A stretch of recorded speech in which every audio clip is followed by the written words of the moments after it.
बिलावल साहब पिछले दिनों पता नहीं कितने लाख का जूता पहनकर बच्चों के साथ तस्वीर खिंचवा रहे थे और वो ये भूल गए थे कि वो स्कूल के बच्चे, उनके बाल मिट्टी में अटे हुए थे, उनके कपड़े गंदे थे और उन बच्चों के पैरों में चप्पल तक नहीं थी। जो अगस्त के महीने के बिल आने जा रहे हैं उसमें तो बिल्कुल ही तबाही फेर देंगे। ये मत कहो कि औरतें काम नहीं करती।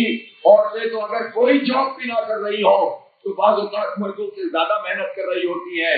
इसलिए इनको बोझ ना समझो कि हमारे माथे का झूमर है। इन्हीं की वजह से तो पूरी कायनात में एक रंग है। इसलिए और फिर हमारे मुल्क की जो सूरत हाल है, मैंने कहा कि देहातों में क्या होता है। देहातों में तो एक खातून, उसको माल मवेशी का काम भी करना पड़ता है। देहातों में तो हमारी खवातीन को खेतों में जाकर भी काम करना पड़ता है और उसके अलावा अपने घर का भी पूरा काम करना होता है। सबकी ईमानदारी भी करनी होती है, बच्चे भी पालने होते हैं। इसलिए हमारी खातून, हमारी औरत एक जफाकश औरत है और इसका कोई मुकाबला दुनिया की किसी औरत से नहीं है, अल्हम्दुलिल्लाह। इसलिए अगर ये औरतें भी परेशान हो गई हैं, ये खवातीन भी परेशान हो गई हैं, मुझे बहुत बड़े पैमाने पर यूथ नजर आ रहे हैं और ये हमारी बच्चियां हैं कि जो तालीम भी हासिल करती हैं।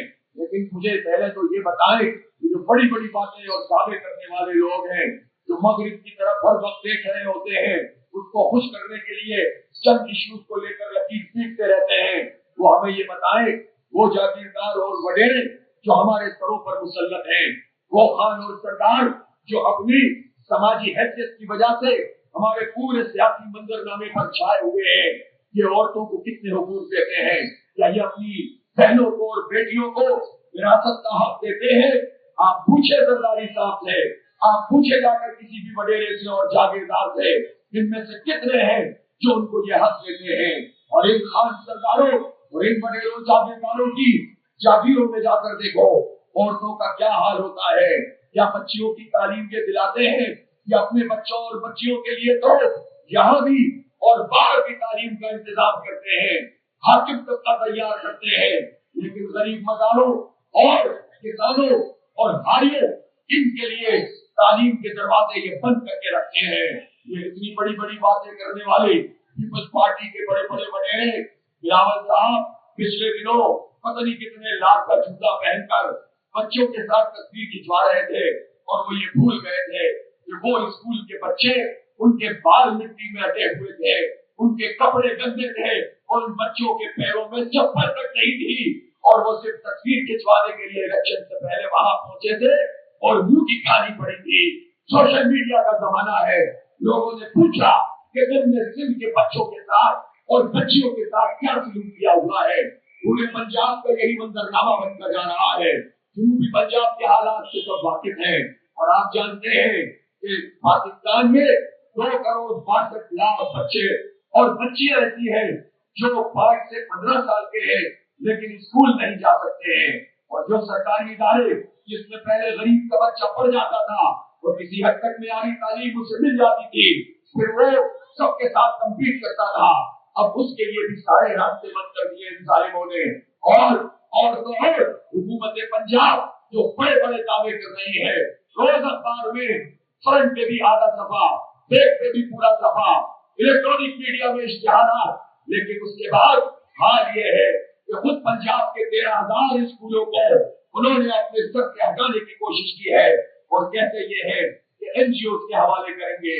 क्यों हवाले करोगे? एनजीओ अपना काम करें, वो अपने प्राइवेट सेक्टर में खिदमत करें।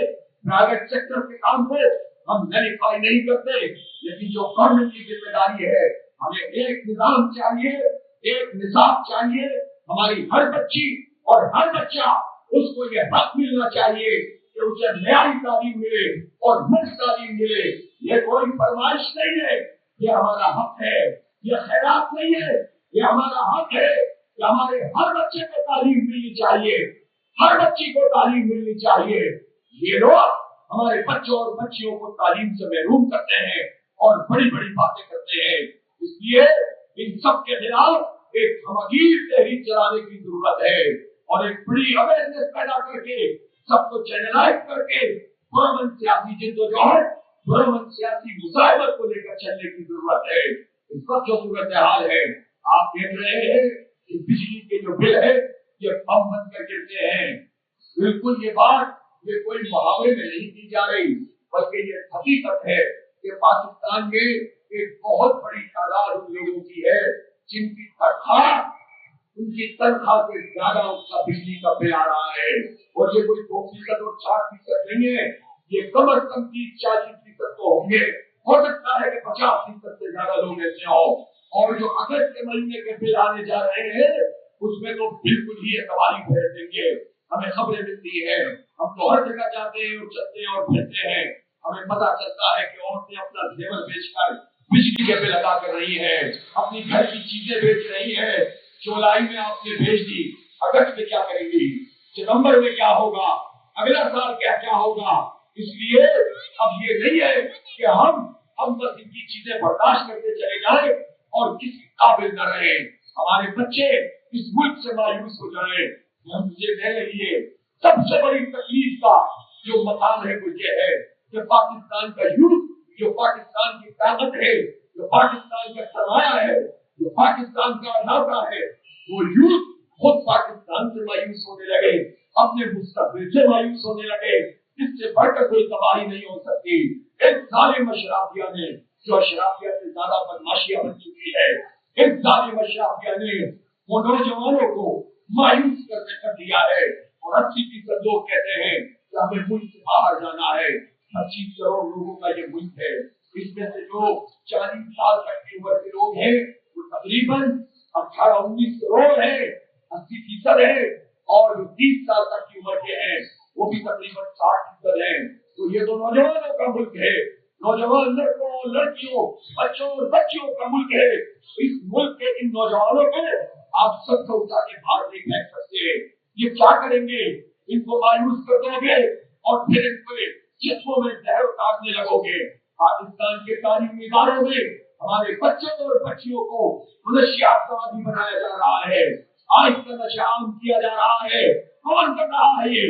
क्या पुलिस की मर्जी के बगैर कोई मनशियात काटना चल सकता है? और ये पुलिस का निजाम नीचे से लेकर ऊपर तक एक मजबूत निजाम होता है। वो एहतमाद भी लेते हैं और भट्टा भी पहुंचाते हैं। इसका मतलब ये है कि अगर हमारी नौजवान नस्ल के जिस्मों में जहर उतारा जा रहा है, हुक्मरान तबका इसमें मुलव्वस है।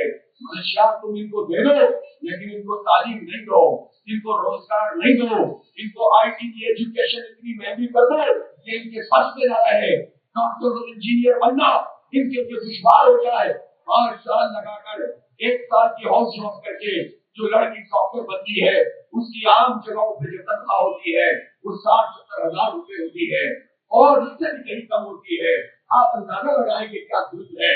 और फिर अगर वो प्रोफेशनली आगे बढ़ जाए, उसकी सैलरी भी थोड़ा बेहतर हो जाए तो उसके ऊपर टैक्स लगा दो और इतना लगा दो कि आधी रकम टैक्स में चला जाए। ये तनख्वाहदार लोगों के साथ जो सलूक इन्होंने किया है, ये जो लोगों को तबाह और बर्बाद करने वाला सलूक है। इसलिए मसला सिर्फ ये नहीं है कि बिजली के बिल बढ़ रहे हैं, मसला सिर्फ ये नहीं है कि तनख्वाहों के ऊपर इन्होंने स्लैब लगाकर पैसे बढ़ा दिए हैं, बल्कि मसला ये है कि इसके नतीजे में एक अनारकी फैलने जा रही है, एक अफरा तफरी और इंतशार और फसाद होने जा रहा है। अगर हमने इसको चैनलाइज नहीं किया, इसको पुरअमन मुजाहिमत का रुख नहीं दिया, हमने इसकी क़यादत नहीं की, जमात इस्लामी ने ये काम नहीं किया, तो फिर कोई बात करना भी मुश्किल हो जाएगा। इसलिए हम यहाँ पुरअमन हालत में यहाँ बनाकर बैठे हैं। हम नीचे जा सकते थे, हमने सारी रुकावटें तोड़ ली थी, हम आगे बढ़ सकते थे, लेकिन हमें मालूम था उसके नतीजे में होना क्या था। उसके नतीजे में होना ये था तशद्दुद किया जाता, खून बहाया जाता, पुलिस से हमें लड़वाया जाता और फिर हमारे एहतजाज को पार्टी पर हुकूमत का रंग दे दिया जाता।